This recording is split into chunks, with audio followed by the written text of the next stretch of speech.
Alright, folks, welcome to this week's Forex commentary and market review. Here's the dollar index, and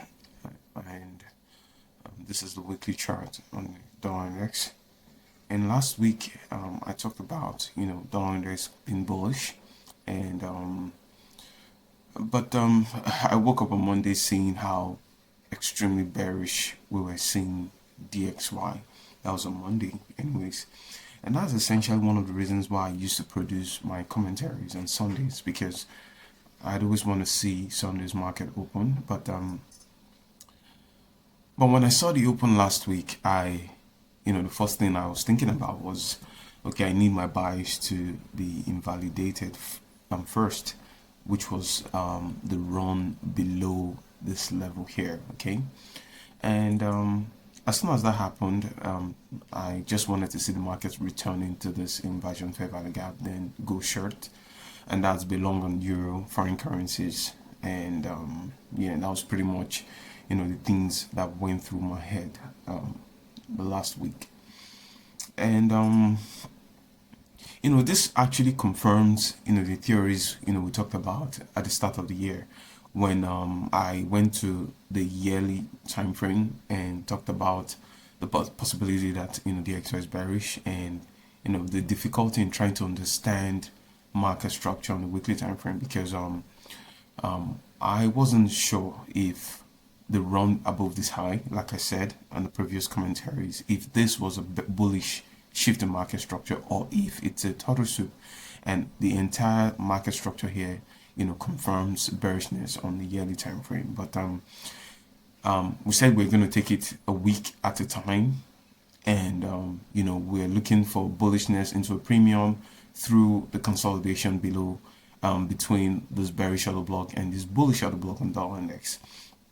And last week didn't give any indication that we're going to see a bearish dollar index until markets open, and that's one of the reasons why it was very, wouldn't say it was easy, but because I had to wait for markets to go through certain low on the daily time frame so I can adjust to price action. I don't want to make the mistake of just trying to say, okay, dollar index is bearish. I needed to wait for invalidation first and start to build narrative off of the high time frame and things we talked about in the previous commentaries.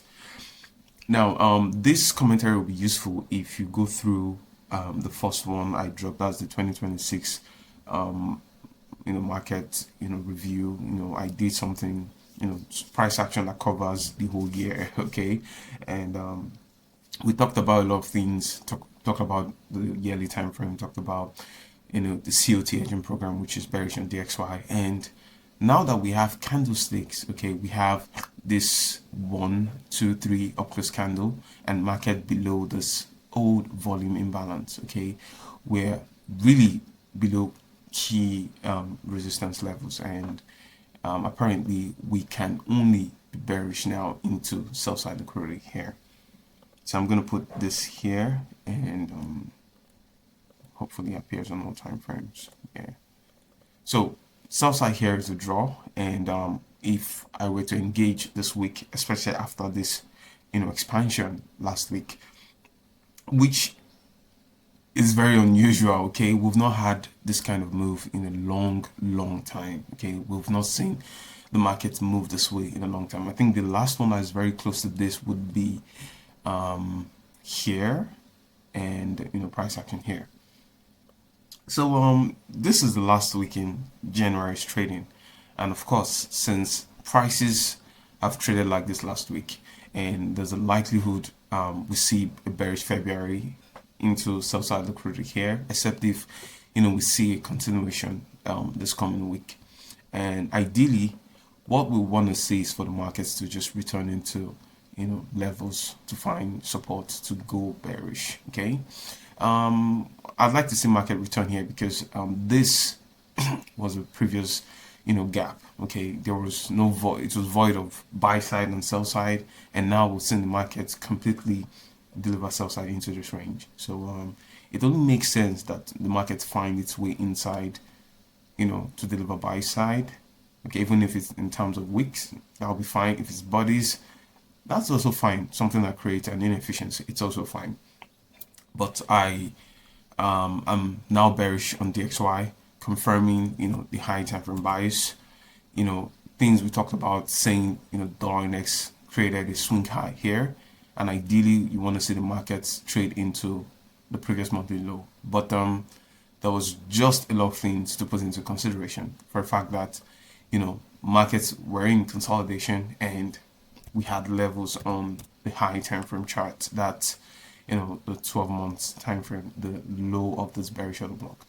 And that's one of the things I talked about, saying I do not know how the markets are going to trade. I don't know if they're just going to kill for random levels, because I cannot pinpoint exact levels where the market's traded off of on dollar index. Okay, but I can say it's the bearish order block on the weekly time frame, but it wasn't clean. Okay, markets traded through the order block here and on this candle on the weekly time frame, and closed above the bodies of this candle. So there was nothing.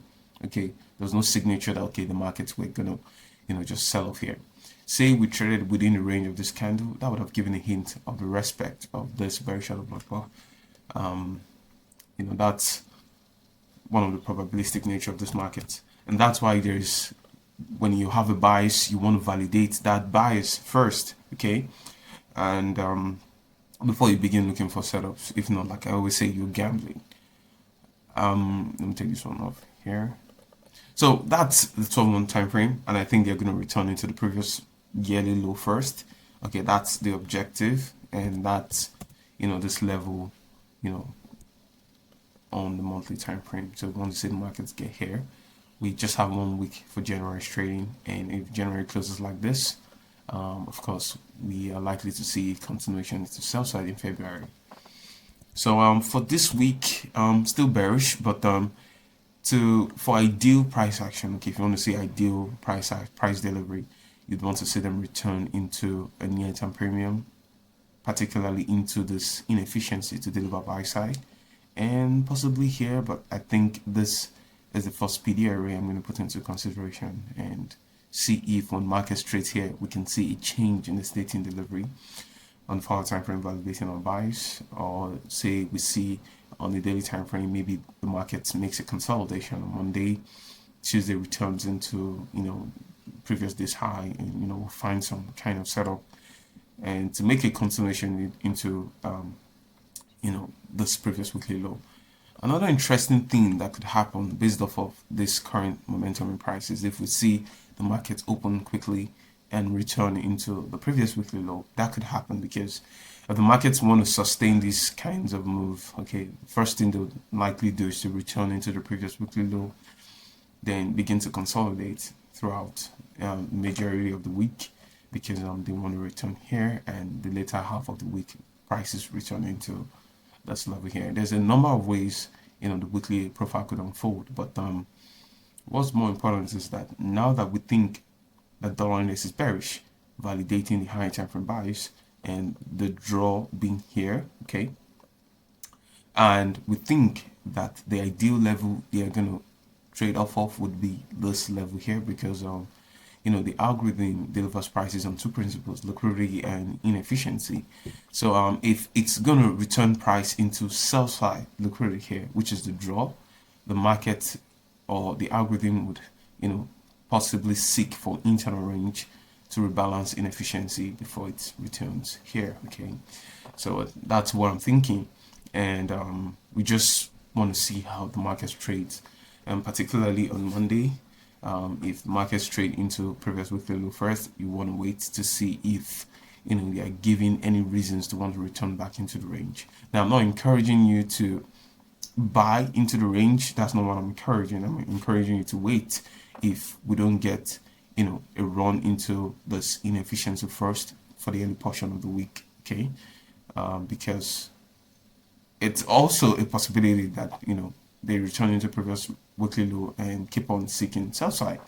All right, and I might not be with you online to tell you that, okay, we're gonna see sell side. Okay, so that's the only disadvantage of just my quiet and just only the commentary. So you'd have to, and that's why I'm saying all of these things, so that you can always refer back to the commentary and listen to, the ideas and the things I'm talking about, so that when the week starts, you can always adapt to price action, because you have all of the details and all of the possibilities has already been lined up, and you are now in the know.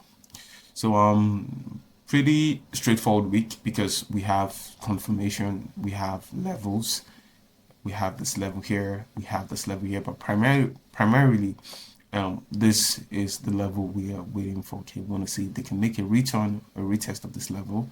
Possibly if there's a lot of energy to consolidate. Okay, because now that we are bearish, returning back into the range is consolidation. Okay, so we'd like to see them consolidate into this level here and attack sell side liquidity here. So on Euro USD, and which was one of the many reasons, one of the many things we talked about, we had a change in the state in delivery, but it was difficult to call, bullish on Euro because of all of the things we saw on dollar index. And for a fact, we saw Euro as it return into the previous monthly low. But because now we're seeing the markets are absolutely bullish and still bullish, and we're likely to see, them leave this level for a breakaway gap. Okay, so I think this level is going to be a breakaway gap for now. So I don't think the market has any interest returning here, because we drew parallels between pound and euro.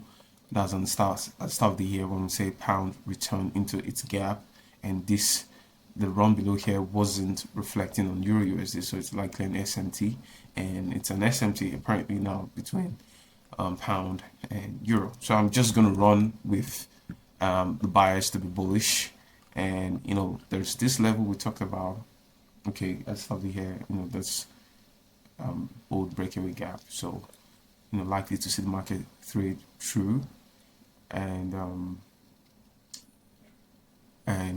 completely rebalance the inefficiency. Okay, after I'm trading through this level, because now we're bullish. And on the weekly time frame, just very similar to dollar index, we have this consecutive down close candles. Okay, thinking markets can make a retracement, because that's how we can easily get really good trades, right? So if you can see the market makes a retracement, I don't know how the markets are going to do that. Okay, because this high here is some breaker. Okay, and we have this consecutive down close candle here for the order block. Okay, we have the order block here, and we have the breaker here. Okay, so it's just about where the markets are going to trade off of, and definitely, like always, I'm still going to wait for Monday's trading. Okay, I'm going to see how Monday trades, and then I can build my expectation for the rest of the week. That's if the markets would be willing to just expand, or just return a little bit into the range and find support off of these levels here. Like I said, we have a breaker here.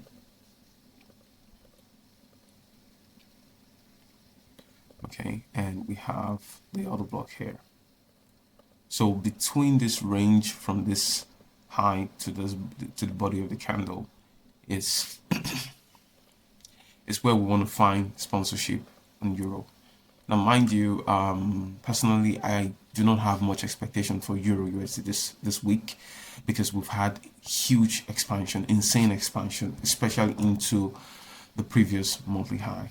Okay, what would be classic of Euro USD is just to consolidate throughout this week. Okay, I don't have much expectation for trying to capitalize on trades and all of that this week, because I think they've met buy side objective. And if I bought from this low, all right, I would have collapsed majority of my trade and stayed on the sidelines, because now that buy side objective has been met on the monthly time frame, we're very likely, more than likely, to consolidate. Except if, of course, Euro USD has plans to continue its upside. Okay, this move, that would be absolutely great. Okay, but it's always better to just tone down your expectations, so that when the markets consolidate, you are well prepared.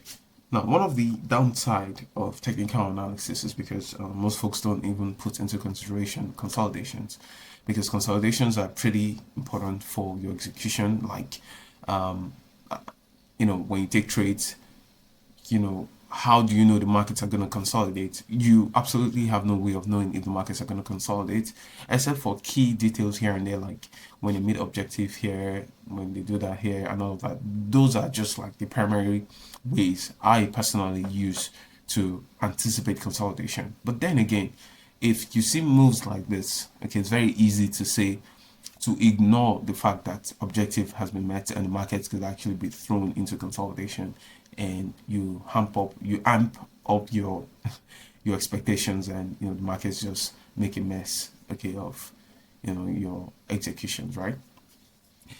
Like I said, there's no other way to anticipate consolidations than actually anticipating consolidations, okay? And I mean, primarily, okay, there are other things, of course, you can put into consideration, but it's going to be like a long subject, especially if we're talking about correlated pairs, crosses, and all of that. There's a way you can interpret correlation to anticipate consolidation, right? But I think it's one of the things we talked about in the Discord last week, how we anticipate consolidation on USDGPY, and we're just it was beautiful actually. Um, my result last week was fair, but there was actually more because we still missed a ton of setups, right? So, but it was good anyways. I talked about everything on my Twitter account, and how this week was very, very frustrating, especially the start of this week, waking up to see a bullish, extremely bullish Euro USD. Oh, come on. Very, very frustrating. And I had to adapt. And I took a loss buying Euro USD, which is very insane because I think it happened, yeah, it happened on Wednesday. Okay. It was very clear and obvious that we're going to see buy side taken out on Euro USD, and the market had taken out buy side liquidity here, previous weekly high. So I was expecting a consolidation on Wednesday. But then again, while the markets were consolidating in New York session, okay, in New York session, we had an entry drill here, an order block from here, and this was the loss I took. I called out this trade, and we took a loss here. And ideally, we wanted to wait for the daily fair value gap to form. Okay, so this was the daily fair value gap I was anticipating on Euro USD, saying when this consolidates, we're going to buy the daily fair value gap. But the 4-hour time frame seemed like, oh, they were going to just continue upside down. I was like, okay, fine, since we're buying off of this bullish fair value gap and this auto block, we'll see what the markets are going to do. And the market absolutely ruined, took out stops here, and I think subsequent days we trading silver and all of that, which was incredible, right? Pretty straightforward here on silver, which I think I've talked about it a number of times when I say this was the new week opening gap. Silver opened with a gap, and we saw bullishness going into the half of the week or middle of the week, and I always wanted to see the markets return here. So the first setup here was to we're looking for trades to take us into this gap. That was a sell setup first, and then buying silver to current market price. All right, so that was basically the setup for last week. And so this is Euro USD, and obviously we're gonna see see what the markets are gonna do, and see what markets are going to do on Monday. It will be very, very interesting to see Monday possibly consolidate, return into this level on the daily time frame or on the weekly time frame, and find support. Okay, but looking at last week's close, it's looking like we are actually going to see some continuation because this looks very heavy. All right, but that's Euro USD. Euro USD many times would. I mean, we saw last week. We saw how a strongly bearish candle can absolutely be bullish. Okay, so Yeah, so we're just going to see how the market opens, and we're going to, you know, build narrative off of, price action. So just a few more days for January's candle closure, and obviously we have our draw here, and the weekly time frame on pound. Okay, we see bullishness on pound. Ideally, we want to see market make a retracement, ideally to target buy side liquidity here, because this is obvious draw liquidity. And it's looking like the market could actually engage for buy side here, because not just because this is extremely bullish, is because we haven't seen any bullish price action this month, and we had our first bullish price action, bullish candle, weekly candlestick last week, and we could just see them easily just run through buy side and cap January's trading. So I'm going to keep all options open. I'm going to see how the markets trade, and if I see anything beautiful, I'm likely to call it online this week, because I think we're out of the double or two-sided price action we've always been discussing about since the start of the year, saying dollar index could be bullish, dollar index could be bearish, but now it's very clear how they respected these levels, and this is the only way they can respect this level. They have to do it quickly in a single week, right? And yeah, so another interesting price action I want everyone to pay attention to would be USD JPY. Okay, because on the yearly time frame we traded through the previous yearly high, and we have this fair value gap on the monthly time frame. Okay, and on the weekly time frame there is a change in the state in delivery, which validates long-term buys on UJ, because the COT hedging program is bearish. And if someone is this bearish hedging program, we're bearish, okay, and markets rallied into buy side liquidity and into objective we called here, and price action remained bullish this week apparently, because one of the things I talked about on Discord was saying the market structure is bullish. Until we see a break in market structure, we are going to remain bullish, and apparently we had that on Friday. Okay, market ran through this low, and on weekly time frame we can see the markets close below this consecutive upclose candles. So that's the change in the state in delivery, validating bearish bias on UJ, and you're gonna see we're aiming for this inefficiency here. So however January's trading closes, February we're gonna see market return into this gap, and we're just not gonna see market return into this gap. We're gonna see market completely rebalance this inefficiency, because now that we are now bearish from the macro perspective, we want to see this inefficiency completely rebalanced. All right, so on the daily time frame we have more objective. We have this huge imbalance void of buy side or sell side, right? So we want to see the market completely close this imbalance. At the very least, we want to see them trade into this gap. Okay, most importantly, we want to see them trade into this gap. That's 14900. Okay, so we're just going to see how this new week unfolds, because we have a swing trade on our hands, and that's one of the major talking points from analyzing from the higher time frame, and align market structure, validate buys and all of that. Okay, so we're below support levels. That's this order block here, this bullish order block. Okay, this order block, this fair value gap. So so we're just gonna see how the market trades. Ideally we might want to see the market return into a near-term premium, but I'm going to see what happens on daily time frame. Okay, daily time frame is going to give me close to thinking how the weekly profile likely to unfold. Okay, you see, for example, on dollar index, where we had key levels on the yearly time frame and market failed to return into those levels. Okay, that's why there's usually no point to being rigid. in price action because the market can unfold in a number of ways. Like I always say, the only thing you can know for certain is that what's the draw, and it's market structure that is always going to tell you, hint at the draw on liquidity. Okay, and once you have that, you just need tools to be able to align with price action, because how the markets are going to trade, you are absolutely not always going to know. Okay, and so now that we are bearish on USD JPY and we have all of the things we need to see to confirm bearishness, let's get the party started.